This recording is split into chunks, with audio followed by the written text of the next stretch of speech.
होगी किसी की। अभी जिसके पास कोई चीज़ है अपना मुंह ढक दो सबको, ताकि दूसरा सेफ रहे आपसे, है ना। प्रातः स्मरणीय पूज्य सदगुरुदेव महाराज जी के कृपा से हम सत्संग श्रवण कर रहे हैं। पूर्व 3-4 महीनों से आचार्य श्री भट्ट भाई जी के माध्यम से सत्संग श्रवण कर रहे थे। महामहोपाध्याय पंडित कविराज गोपीनाथ जी की पुस्तक श्री साधना का पूज्य सदगुरुदेव महाराज जी से रहस्य उद्घाटन हम लोग श्रवण कर रहे हैं। इसी कड़ी में आज का विषय जो है वो है ओमकार। तो चलिए पूज्य महाराज जी के श्रीमुख से हम ओमकार के विषय में सत्संग श्रवण करें। ओमकार के बारे में माँ ने जो कुछ कहा है वह शास्त्रों की बातें हैं, पूर्ण सत्य। शास्त्रों में कहा गया है कि ओमकार और अथ ये सृष्टि के आदि शब्द हैं। ओमकार शब्द ब्रह्म स्वरूप है। परम ब्रह्म का बाहरी प्रकाश ही शब्द ब्रह्म है। वे पराशक्ति के स्वरूप हैं। उपनिषदों में ओमकार को उमा कहा गया है, अर्थात परशिव की पराशक्ति कहा गया है। सृष्टि के मूल में यही शब्द है। व्यवहार के रूप में भूर्भुवः स्वः इसे ग्रहण करके विश्व की रचना करते हैं। शब्द शास्त्र के अनुसार पर अपर भेद से 2 प्रकार का है। स्वामी जी ये शब्द जो है ये पराविद्या और अपराविद्या वही है जी। अच्छा। पर शब्द आदि शब्द है या आदि स्पंदन, जिसमें से विश्व में सभी पदार्थ एवं भाव निचय बाहर प्रकट हो रहे हैं। यह कहा जा चुका है कि शब्द पर अपर भेद से द्विविध है। अपर शब्द 3 प्रकार के हैं। प्रथम शब्द एवं अर्थ अखंड अनुभव से नित्य प्रकाशमान है। द्वितीय में वही शब्द केवल विकल्प रूप में चित्ताकाश में स्फुरित हो रहा है। इसके बाद तृतीय स्तर में वही शब्द विकल्प बहिर्मुख होकर बाह्य वायु की चपेट में सह्य कर रहा है। जब तक केवल संकल्प राज्य था तब तक वहाँ बाह्य वायु का प्रवेश नहीं था। वहाँ ज्योतिनाद दिव्य संपद रूप में निरंतर उच्छ्वसित होकर चिदाकाश की ओर धावमान हो रहा है। बाह्य वायु से संस्पर्श होने पर शब्द घनीभूत होता है। उस वक्त प्राण के साथ मिलन होता है। श्वास प्रश्वास का उदय होता है तथा श्रोत्र ग्राह्य मूल वर्ण रूप में शब्द प्रकट होता है। इसी को वैखरी वाणी कहा जाता है। यही जीव की बद्धा अवस्था है। इसी के अंतर्गत सारा विराट प्रपंच है। लोक लोकांतर में असंख्य हैं, पर सभी बाह्य वायु के अंतर्गत है। इसी स्तर में विशेष रूप से शरीर का अभिमान स्पष्ट रहता है। शब्द के साथ उसका प्रकाश्य अर्थ का यही कृत्रिम संबंध स्थापित होता है।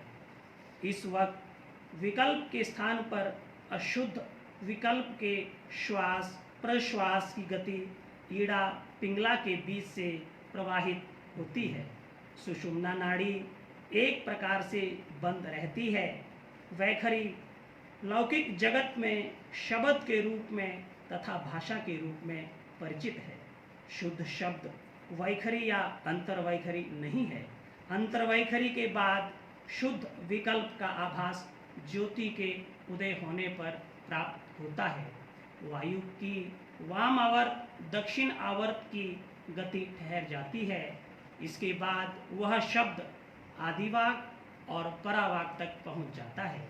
यही वास्तव में शब्द ब्रह्म है।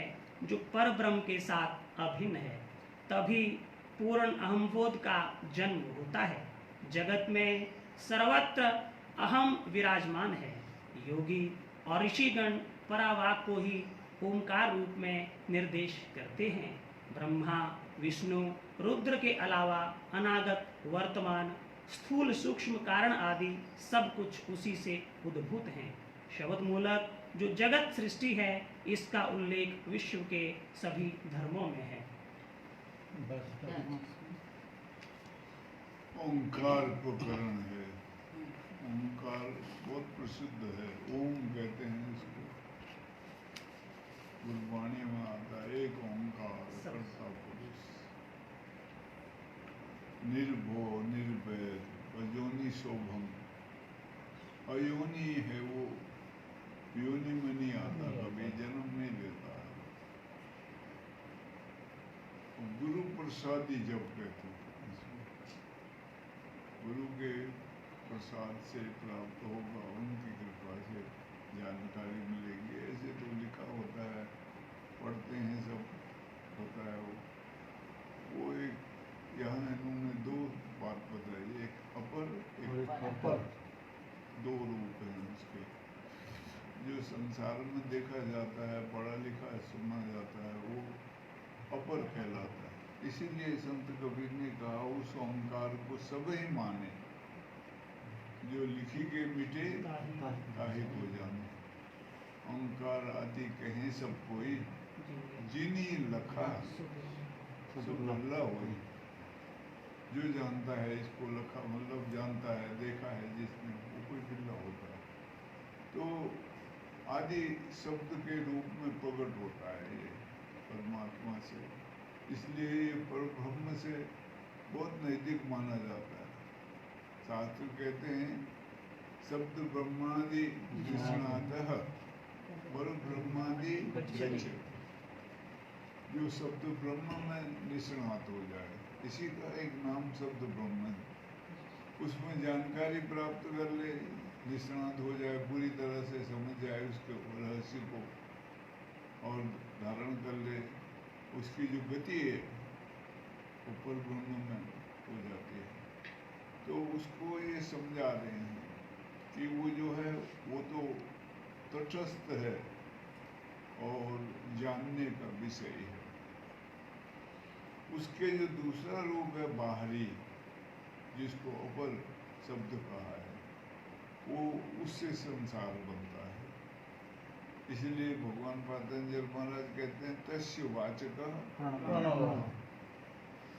इस संसार में जो बोला जाता है वो भी प्रणव है, ओम है, बोला जाता है। इसी से शब्द पैदा हुए हैं, ओ आ ई ऊ ए को गो गो, सारे शब्द इसी से पैदा होते हैं और इसी से संसार की सृष्टि रची जाती है। पहले जब ये शब्द नहीं हुए थे, तब चैत्रिक भाषा थी, चित्रकारी की भाषा। चाइना में अभी भी वो भाषा चलती है, चैत्रिक भाषा, मैंड्रिन भाषा कहते हैं उसको। उनकी वैसी भाषा वो चलती है अभी। यहाँ ये फिर शब्द की उत्पत्ति हुई, तो ये फिर इसके द्वारा फिर अनेक वो स्तर बने इसके। तो फिर आखिरी जो स्तर बना वो बैखरी वाणी कहते हैं। ये मुंह का शब्द, मुंह से बोला जाता है, और जब बोला जाता है तो ये फैलता है, और इसको बिखेरने का नाम बैखरी बोला है इसको। तो इसी का सारा खेल बता रहे वो ब्रह्मा विष्णु महेश सब इसी के एक एक रूप हैं। इसलिए बाहर लिखा है, अक्षर खानी अक्षर बानी, अक्षर ते अक्षर उत्पानी, अक्षर कर्ता आदि प्रकाश, ताते अक्षर जगत विलास। अक्षर 10 अवतार सो अक्षर माया, अक्षर निर्गुण ब्रह्म निकाया। 10 अवतार जो है वो अक्षर की माया है, और अक्षर कहाँ से निकला है? निर्गुण ब्रह्म से। तो अक्षर काल संधि आखिर तक ले जाते हैं, अक्षर काल संधि और जाई। अक्षर दाहिने अक्षर बाएं। ये अक्षर शब्द उसी को कहा है। ओंकार ये अक्षर के रूप है, तो ये उसके बारे में समझा रहे हैं इसमें। जब ये अंतर में इसमें हम होशियार हो जाते हैं, समझदार हो जाते हैं, तो धीरे धीरे अंतर में ख्याल जाता है। जब अलग अलग बैठना, दूर दूर बैठो सब,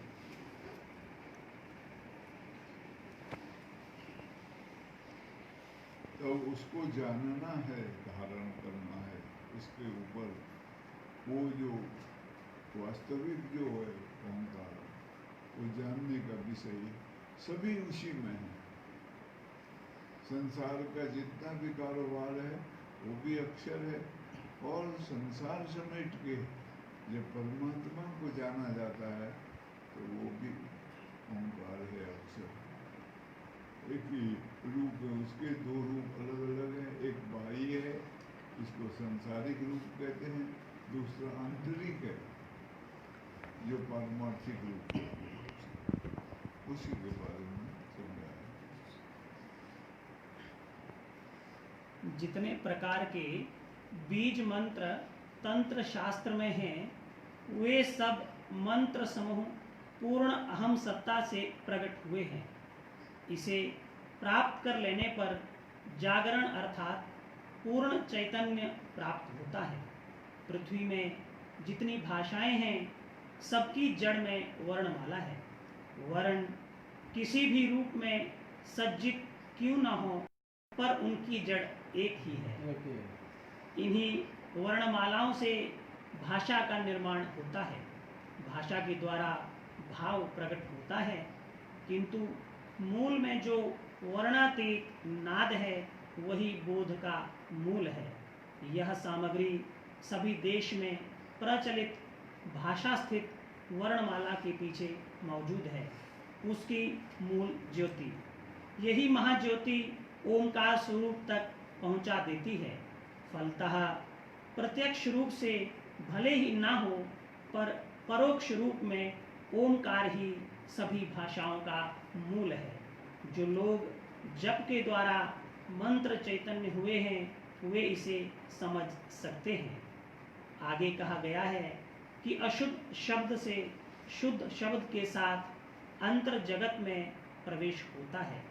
इससे मर्म को समझना आवश्यक है। यह बात पहले ही कह चुका हूँ कि चित्त का ऊर्ध्वमुख जब खुल जाता है, तब नाद का प्रकाश अपने आप हो जाता है।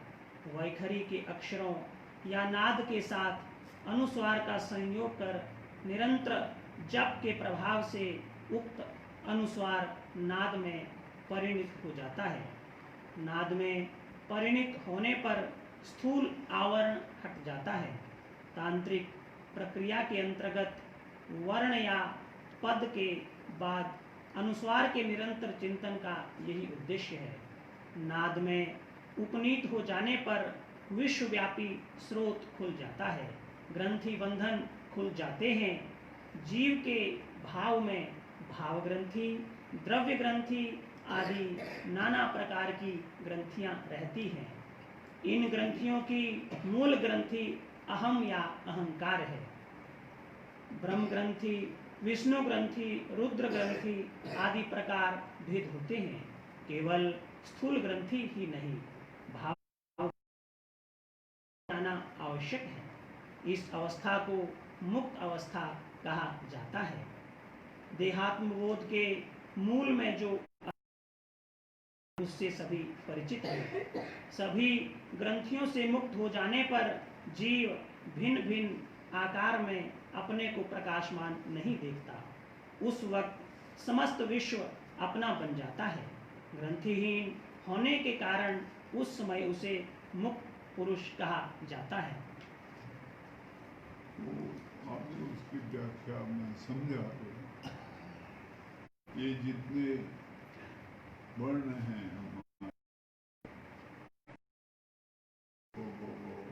उसके बाद धीमे धीमे धीमे शब्दों की उत्पत्ति होती जाती है। एक दूसरे के जोड़ लगाते जाते हैं और हम बड़े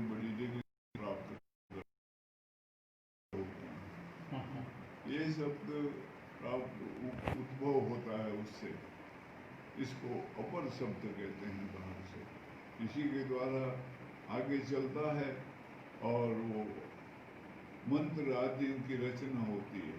सारे ऋषि मुनियों ने जो मंत्र रचे हैं वो इन्हीं शब्दों से रचे हैं। उसमें भी ये को गो गो आई है, ये जोड़ का विशेषण होता है विशेष। उसमें वो बुद्धि का जैसा विकास होता जाएगा, वो करता जाएगा उनको। बड़ी से बड़ी भाषा दुनिया की इन्हीं अक्षरों से उत्पन्न होती है। पहले शुरू में ये अक्षर उत्पन्न होते हैं, इसको वर्णमाला कहते हैं, और व्यंजन शब्द भी इसी के लिए इस्तेमाल होता है। तो इससे फिर मंत्र आदि का निर्माण होता है। इसलिए वो कहते हैं, समझाते हैं कि जितने मंत्र हैं संसार के, जब ये पर शब्द प्रकट होता है, ये मंत्रों का अभ्यास करना पड़ता है। मंत्र जड़ रूप होते हैं, क्योंकि ये शब्द भी अपर शब्द जड़ ही रूप है। तो ये इनसे कुछ लाभ नहीं मिलता है, लेकिन अगर एक लंबा उसके साथ हमारी मेहनत लगी रहे और हम ध्यानपूर्वक उन मंत्रों का अनुष्ठान अगर करें पूरे नियम पूर्वक, तो वो जागृत होता है। वो जब मंत्र जागृत होता है तो वो नाद में नाद बदल जाता है। जितने मंत्र हैं सारी सृष्टि में, वो जागृत होने पर नाद रूप में परिणत हो जाता है, और आखिर में ये नाद बजता है। ये नाद की जो देवी है, नाद की जो शक्ति है, उसको उमा कहा। उन्होंने वो पहले समझा है। नाद की जो शक्ति है उमा है। उमा का मतलब होता है कि ज्योति या ज्ञान की शक्ति।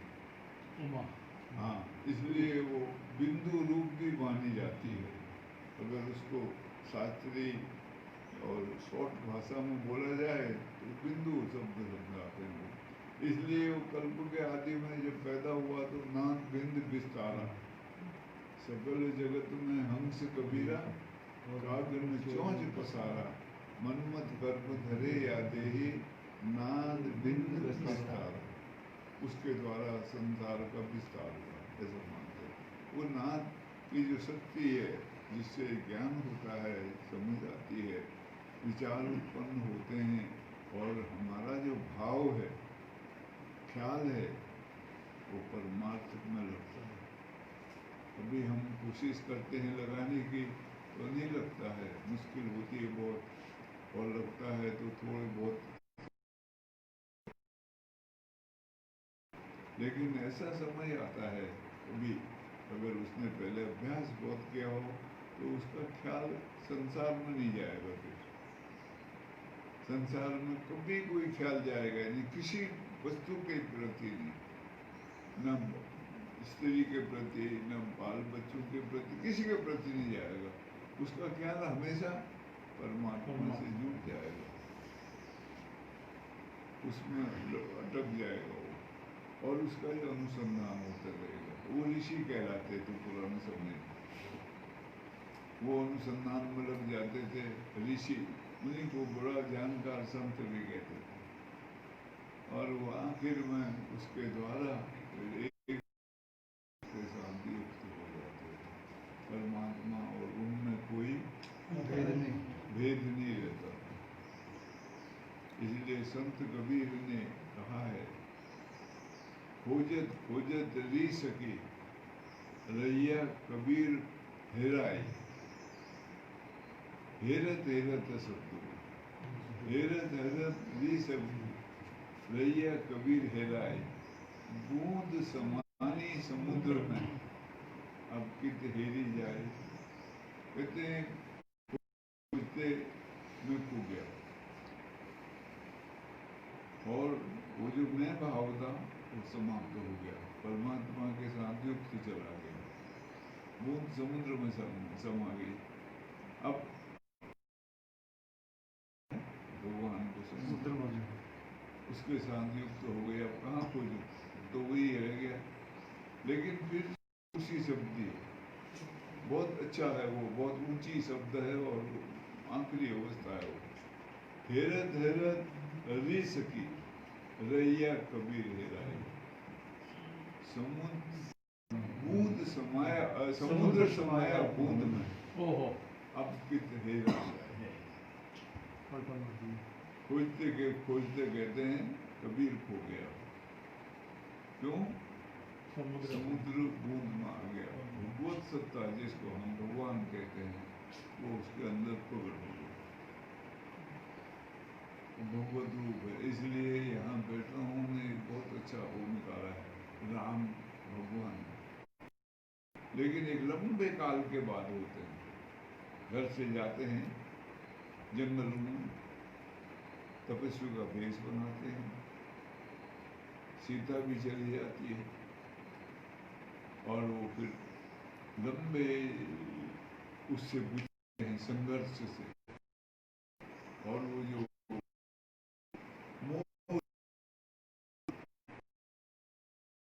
खानदान को करते हैं और फिर वो ज्ञान रूप को वापस लाते हैं, धारण करते हैं उसको। फिर लाके जब गद्दी में आके वापस बैठते हैं अयोध्या, तब राम राज की स्थापना होती है। उससे पहले वो दशरथ राज या दूसरे राज थे या काम राज था। लेकिन वो जब आते हैं एक लंबे संघर्ष के बाद जंगल से लौट के, और उनके साथ उनके गण वगैरह सब से उठ के आते हैं सामने, तब राम राज्य स्थापित होता है। और उनको पूछते हैं कि वशिष्ठ ऋषि भी कहते हैं कि भगवान का स्वरूप है, यहाँ भगवान है। ऐसे ही कृष्ण के बारे में कल्पना करी है जो वो ऐसी करी है भगवान, और सचमुच में, क्योंकि समुद्र बूंद में समा गया, मैं उसका नहीं हुआ, वो मेरा हो गया। ऐसी अवस्था का वर्णन मिलता है। ये सब साधना के द्वारा वही समझाया है। अगला चैप्टर शुरू हो रहा है, गति स्थिति। गति और स्थिति क्या है? गति अर्थात प्रयाण काल की गति। मृत्यु के बाद वाली गति के बारे में शास्त्रों में लिखा है, एक है देवयान गति और एक है पितृयान गति। पितृयान गति चंद्रलोक तक जाती है, वहाँ भोग आदि समाप्त करने के बाद उसे वापस आना पड़ता है, इसलिए यह वक्र गति है। देवयान गति सूर्यमंडल की ओर जाती है, सूर्यमंडल को भेद कर ब्रह्म स्वरूप में उसकी स्थिति हो जाती है, वहाँ से उसे वापस नहीं लौटना पड़ता। यह वक्र गति नहीं है, सरल गति है। गति की दृष्टि से ये दोनों गतियाँ हमारे शास्त्रों में प्रसिद्ध हैं। पितृयान वक्र गति है, जिन लोगों को पुनर्जन्म लेना पड़ता है उनके लिए है। इस गति से जाने पर वहाँ स्थायी रूप से रहना नहीं पड़ता, चाहे वह स्वर्ग में जाए या फिर किसी अन्य लोक में, उसे पुनः नरदेह में वापस आना पड़ता है, फिर से कर्म पथ पर अग्रसर होना पड़ता है। यह गति प्रत्येक समय तिरछी जाती है, अर्थात ऊपर जरूर जाती है पर पुनः लौट आती है। देवयान गति का ज्ञान के साथ संबंध न जुड़ा रहे तो हो नहीं सकता। पूर्ण विशुद्ध ज्ञान के बारे में नहीं कह रहा हूँ, फिर भी ज्ञान के साथ कर्म के योग के अलावा ज्ञान कर्म दोनों का यदि समुच्चय न रहे तो देवयान गति नहीं होती। भक्त, खासकर भक्ति संप्रदाय के विशेष आचार्य ने इस देवयान गति के बारे में विशेष रूप से चर्चा की है। सिर्फ यही नहीं, मृत्यु के समय जो उत्क्रमण होता है उसका भी उल्लेख उन लोगों ने किया है। उत्क्रमण का एक मार्ग है और वह है सुषुम्ना मार्ग। हमारे शरीर में जिस प्रकार सुषुम्ना नाड़ी गई है, ठीक उसी प्रकार शरीर के बाहर विश्व ब्रह्मांड के भीतर भी सुषुम्ना नाड़ी है। सुषुम्ना सूर्य रश्मि की एक नाड़ी या रश्मि है। सूर्य की जो सरल रश्मि है वही है सुषुम्ना नाड़ी। अगर मृत्यु के वक्त जीव इस नाड़ी के सहारे ऊर्ध्व गति प्राप्त कर सके तो देह त्याग के पश्चात इस नाड़ी के सहारे सूर्यमंडल भेद करता हुआ वह ब्रह्मलोक तक जा सकता है। यही गति है देवयान गति। ये मृत्यु के बाद की गति बता रहे हैं। जब मनुष्य शरीर छोड़ता है, यहाँ से जाता है, अब हम अपने को शरीर मानते हैं, तब जितने भी हैं संसार में, हम क्या हैं, अपना परिचय शरीर से देते हैं। अगर शरीर के द्वारा हमने विद्या अर्जित करी हुई होगी तो विद्वान का परिचय देंगे। उसमें कोई चाहे कोई डॉक्टर है, कोई इंजीनियर है, कोई बड़ा वकील है, कोई बड़ा पद है, मिनिस्टर है, कोई बड़ा, ऐसे ही शरीर के सब गुण धर्म है। लेकिन ये शरीर छोड़ना होता है। यह एक प्रकार का हम रहते हैं। रहने वाला अलग है इससे, शरीर से।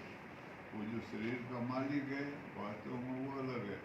हम वही हैं। हम ये कोई भी नहीं है। न कोई डॉक्टर है, न कोई इंजीनियर है, न कोई वकील है, न कोई बारिस्टर है, न कोई मिनिस्टर है, कोई कुछ नहीं है। हम हैं तो अगर कुछ हमारा अस्तित्व है तो हम वो हैं। वो जो चेतन पुरुष है इसमें वो हैं।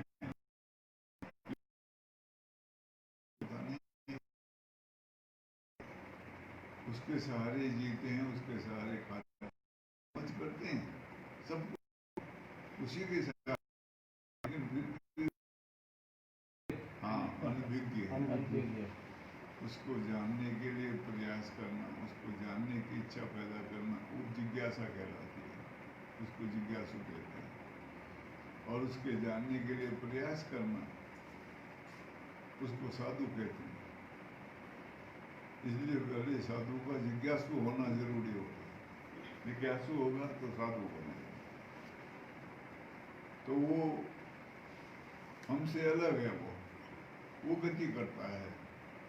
उसके साथ उसका परिवार होता है गति में। गति तो प्राण करेगा, लेकिन प्राण का परिवार होता है। मन होता है उसके साथ। मन का सूक्ष्म रूप होता है, बुद्धि उसके साथ,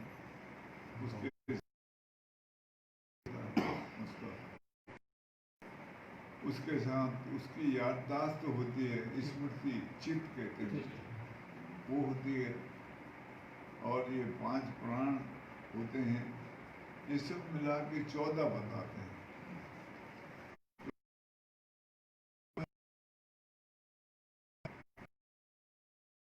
कोई भी वस्तु जो है, यहाँ किसी को बुखार आ गया, वो दिखता है, उसको यंत्र से नापेंगे का बुखार है। अब ये कोरोना ये दिखता है किसी को? सूक्ष्म वस्तु है, इनका महत्व ज्यादा होता नहीं है, लेकिन ये हमको प्रभावित करती है। किसी ने विद्या किसी को दिखती नहीं है,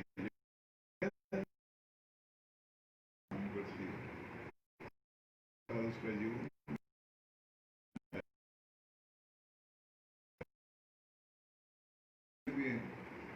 कि मैं फलाना हूँ, मैं फलाना हूँ, उसी का परिचय देते हैं। तो यहाँ इनकी वो सूक्ष्म शरीर कहलाता है। प्राणों के साथ गुथा होता है, वो उसके साथ जुड़ा होता है। प्राण प्राण के उखड़ते ही वो भी शांत में चल पड़ता है। तो उसको सूक्ष्म शरीर कहते हैं। उसकी 3 गतियां होती हैं। इन्होंने तो 2 का वर्णन दिया है, पर 3 होती हैं गति। एक होती है ऊर्ध्व गति, मध्यम गति, और एक होती है निम्न गति। इन्होंने 2 का यहाँ समझाया है, मध्यम गति का और ऊर्ध्व गति का। और वो जो अधोगति है उसके बारे में नहीं है। अधोगति भी एक गति होती है उसमें। जो बहुत गलत काम करते हैं संसार में, अपने स्वार्थ के लिए अपने शरीर को सुया, वो जा रहा था स्कूटर में लड़की को बिठा के, तो वो उसको मार देगा। अधोगति के कार्य हैं। फिर यहाँ 2 यान बताए हैं, रास्ते हैं। बौद्ध धर्म में इसको हीनयान और महायान कहते हैं। तो 2 मार्ग बौद्ध धर्म में भी है। और हमारे यहाँ एक सूर्ययान और एक पितृयान, 2 रास्ते हैं। एक सूर्ययान को, एक पितृयान।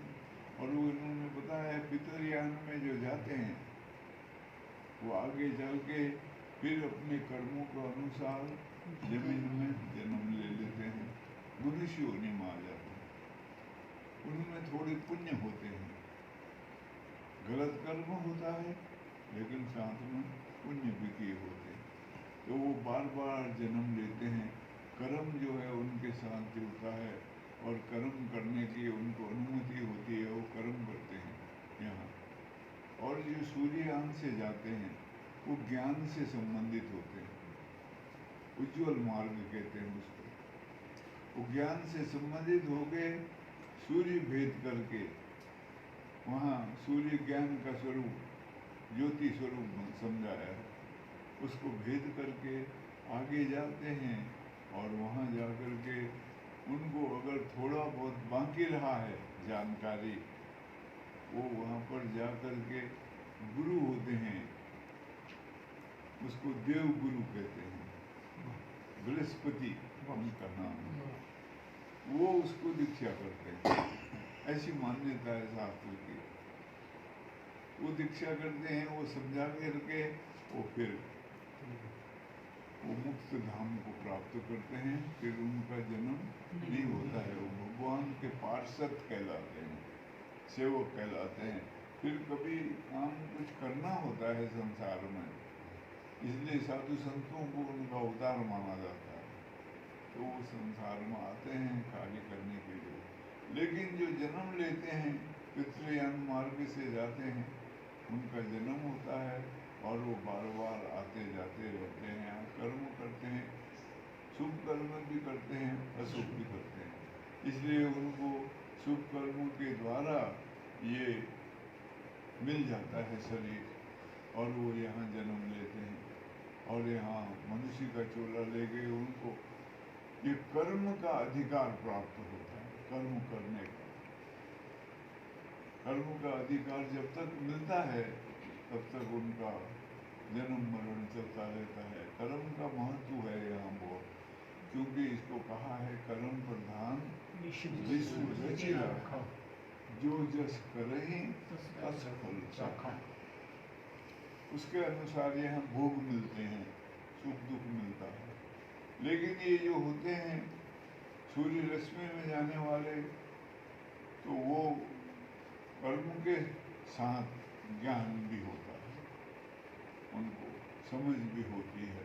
और जो कर्म का रूप होता है, मन में भाव बनाया हुआ, वो निष्काम भाव होता है। इसलिए वो वापस नहीं आते हैं, उनको वहाँ से वो हो जाए। जो प्रत्यक्ष जान जाते हैं यहाँ, जिनको प्रत्यक्ष समझ आ जाती है, पूर्ण हो जाते हैं यहाँ, उनकी कोई गति नहीं, वो कहीं आते जाते नहीं, क्योंकि उनके अंदर संकल्प ही नहीं होता। अगर कोई संकल्प है अंदर में तो वो भगवत प्राप्ति का है, बस और कुछ नहीं। तो वो भगवत प्राप्ति होती है उनको, तो उनकी गति नहीं होती है। वो यहाँ है वहीं है, पूर्ण रूप से स्वरूप है। तो जब तक गति है तब तक आना जाना, जिस दिन गति समाप्त हो जाती है उस दिन आना जाना समाप्त हो जाता है। तो आने जाने में इसमें ये 3 अवस्थाओं का वर्णन है, ऐसे साधु महात्मा समझाते हैं।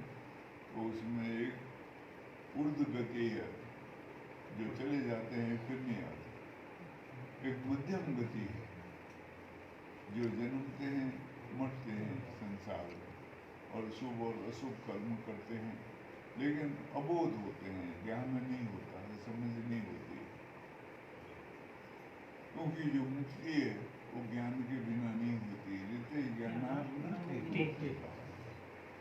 तो यहाँ बार बार जन्मते मरते हैं, यहाँ सुख दुख भोगते हैं, लेकिन कभी फिर उसको जागृति आ जाए, समझ में आ जाए, तो वो ज्ञान का मार्ग अपनाते हैं।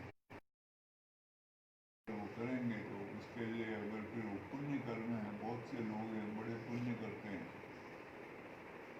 तो पुण्य कर्मों के द्वारा ज्ञान का थोड़ा सा अवलंबन लेकर के ऊर्ध्वगति कर जाते हैं। और फिर एक अधोगति है जो बहुत नीच कर्मों वाले हैं, और संसार में कभी भी कोई शुभ कार्य नहीं हुआ, उल्टे सुल्टे काम करे। उसमें ज़्यादातर वो देशक होते हैं जो धर्म का नाम लेकर के लोगों को गुमराह करते हैं। अब जैसे इस्लाम धर्म, इसमें समझाएंगे मरने के बाद तुम जाओगे जन्नत में, वहाँ 72 हूरें हैं, वो तुम्हारी सेवा करेंगे। वहाँ दारू की दरिया बह रही है, वहाँ वो शिकार खेलते हैं, वो खाते हैं वहाँ। ऐसे ऐसे समझ बात दिखाते हैं, तुम कौम के लिए मर जाओ। तो वो ऐसी चाबी भरते हैं, इस ढंग से समझाते हैं कि वो आत्मघाती हो जाते हैं सब, और वो मर जाते हैं उसके लिए। इसलिए ये बहुत खतरनाक होता है। कभी भी कोई हिंसात्मक कार्य, बैठे रहो तो गाय गोठी, कोई भी हिंसात्मक कार्य जो है मानसिकता में, वो कभी नहीं होनी चाहिए। खेल सारा मानसिकता का है। मानसिकता में सद्भाव होना चाहिए, सबका हित, बहुजन हिताय बहुजन सुखाय, ऐसा भाव मन में होना चाहिए। किसी के प्रति भी ये जो राग और द्वेष है, ये सबसे ज्यादा खतरनाक होता है। आजकल ये मौसम चला हुआ है, हमारे यहाँ इसको कहते हैं हरि शयनी एकादशी, चतुर्मास चला हुआ। इसमें क्या है, भगवान विष्णु क्षीर सागर में विश्राम करने चले गए। तो भगवान विष्णु के कान से 2 दैत्य पैदा हुए, मधु और कैटक। कई हजार साल तक उन्होंने भगवान विष्णु से युद्ध किया, फिर भी नहीं हारे वो। फिर बाद में विष्णु को बोला उन्होंने, वर मांगो हमसे, तुम्हारी बहादुरी से खुश हुए।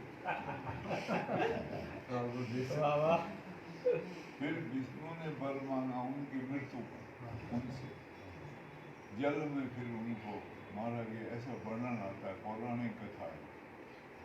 तो क्या है ये राग और द्वेष। तो राक्षस कब पैदा होते हैं? जब हम आत्मविस्मरण हो जाते हैं, भूल जाते हैं हम कौन हैं, हमारा क्या मतलब है, अस्तित्व क्या है, हमारा होना क्या है। हम अपने को शरीर मानते हैं, नहीं प्रकट करते हैं, और इसको सुख देने के लिए सब धंधे करते हैं दुनिया में, शरीर को सुख देने के लिए। उसके लिए हमारे अंदर फिर ये दो दैत्य पैदा हो जाते हैं, राग और ये उपद्रव कराते हैं और ये जल्दी खत्म नहीं होते हैं, बहुत मुश्किल से खत्म होते हैं। कंचन तजना सहज है, सहज त्रिया का नेह, मान बड़ाई ईर्षा तुलसी दुर्लभ तजनी।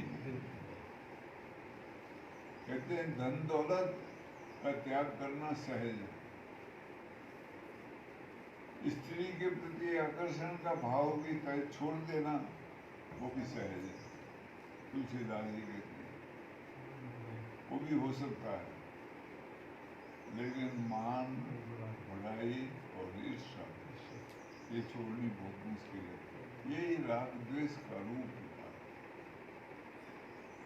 राग होता है तो आकर्षण होता है उसके प्रति। मेरी किसी ने प्रशंसा करी, मैं बड़ा खुश हूँगा, क्योंकि राग है मेरे को शरीर के प्रति। अगर मैंने ये समझा हुआ है कि मैं शरीर नहीं हूँ, इससे अलावा क्या हूँ मैं, वो जाना हुआ है मैंने,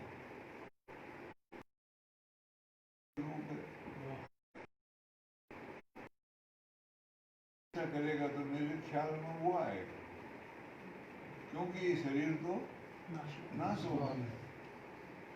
वो जो आज मेरी प्रशंसा कर रहा है वही इसको फूक देगा या मिट्टी में डाल देगा। वो महात्मा जा रहे हैं, उसके साथ उनका शिष्य भी है, सत्संग सुना रहे। एक आदमी जो महात्मा से द्वेष रखता था वो आ गया दौड़ दौड़ के कहीं से, और एक खड्ड था बीच में, उसने महात्मा को धक्का दिया, महात्मा खड्डे में पड़ गया और वो भाग गया। वो महात्मा से द्वेष रखता था पहले से किसी बात से। अब महात्मा खड्डे में गिर गए, वो उनको धूल धाल लग गई, चोट चाट लग गई, तो उसी से आवाज खड़ा रह गया, ये क्या हुआ, एक मिनट। तो महात्मा उठे, उठने हाथ झाड़ जोड़ के बोला, ले भाई यार मेरे को ऊपर तो उठा। तो उसने हाथ बढ़ दिया नीचे, जैसे उनको बोला। महात्मा आए, चलने इधर उधर देखा, क्या वो भाग गया? बोला हाँ जी, वो तो उसी टाइम भाग गया। महात्मा हंसने लगे, चलने लगे। तो महात्मा ने पूछा, क्या बोल रहा था मैं तेरे को? शिष्य ने कहा, वो तो बता दूँ बाद में, पहले बताओ इसने आपको फेंक दिया। बोला यार, तो तुमने उससे पूछना चाहिए था। खड्डे में उसने धकेला, मेरे को पूछ मुझसे रहा, मेरे को तो चोट चाट लग गई, उससे क्यों नहीं पूछा?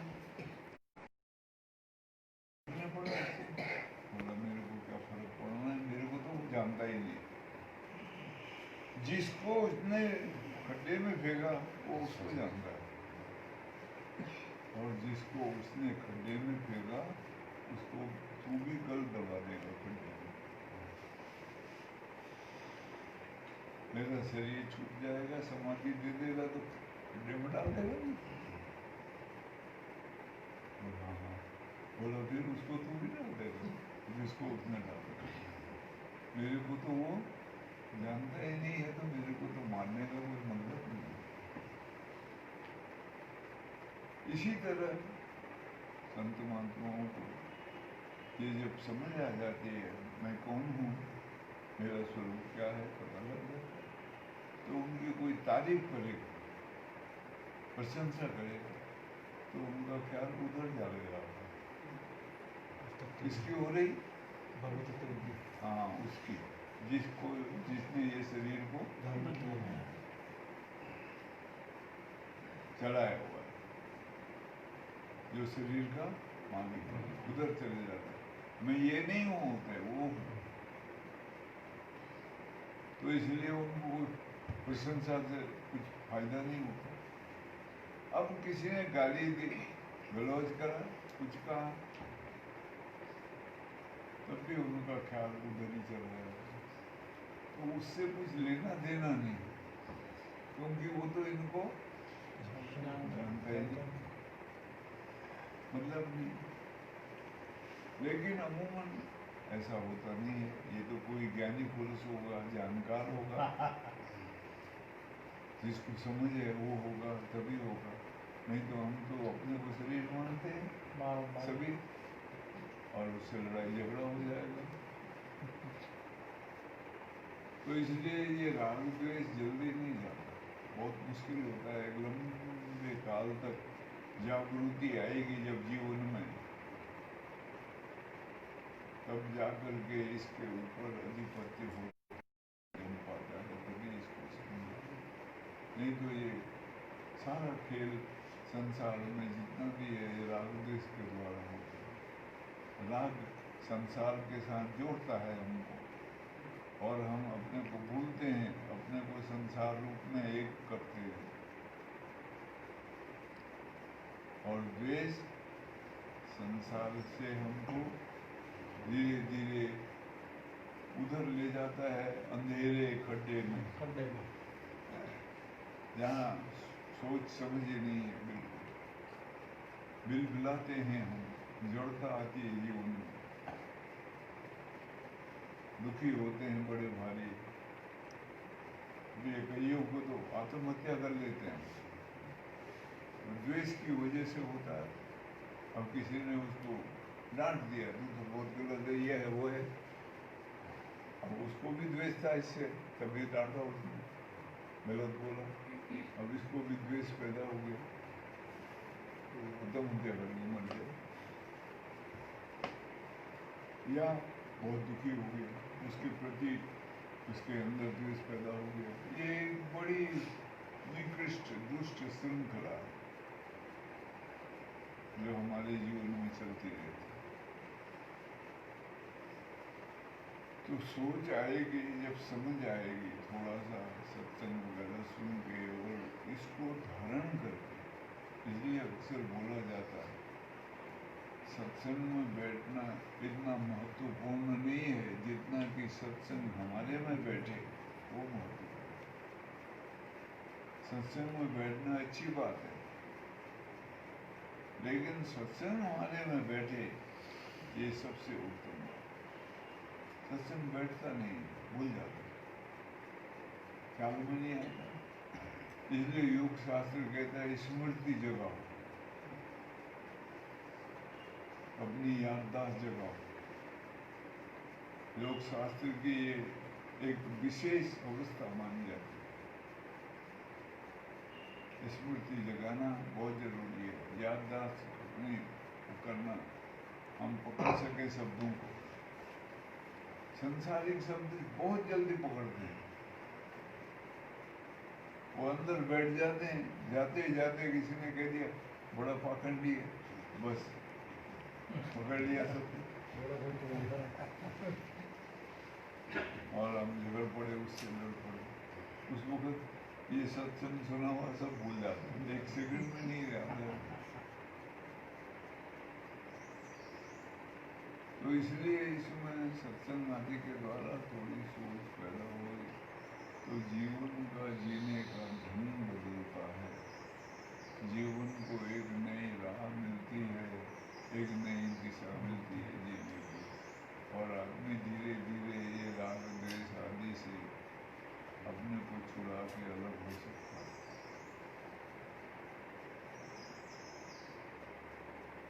और जितना जितना वो इससे अलग होगा, उतना उतना उसके अंदर एक भाव पैदा होगा कि मैं सब जैसा नहीं हूँ, अलग हूँ। तो वो बहुत सी बातें, अब जैसे किसी ने कोई गाली दे रहा, तो वो उसको बोलता है कि वो गाली दे रहा आपको, बोला हाँ देने दो, तो आप उसका उत्तर नहीं दे रहे, कहता है मैं उत्तर दूंगा तो उसमें और मुझ में फर्क ही क्या रहा, मैं भी तो वैसे ही हो गया। तो ऐसे भाव में पैदा होने,